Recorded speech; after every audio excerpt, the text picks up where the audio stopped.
তো এই যে জোনটা 3355-56 থেকে 3360-61 উপরেই যদি প্রাইস সাস্টেন করতে থাকে তাহলে প্রাইস কিছুটা আবারও আপ হবে। সেই হিসেবে আপনারা এই জোনের উপর থেকেই বায়ের দিকে থাকতে পারেন।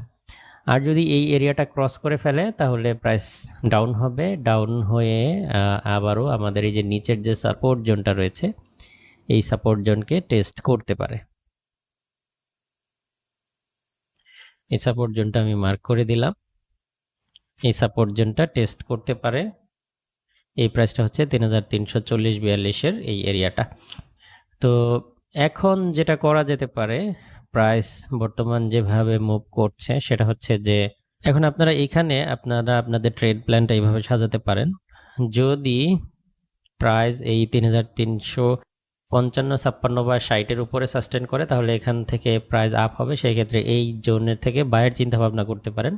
আর প্রাইস যদি এই জোনটাকে ভেঙে দেয় তাহলে হচ্ছে আপনারা বাই চিন্তা ভাবনা করবেন এই 3340-42-এর আশেপাশে আসলে, এর আগে না।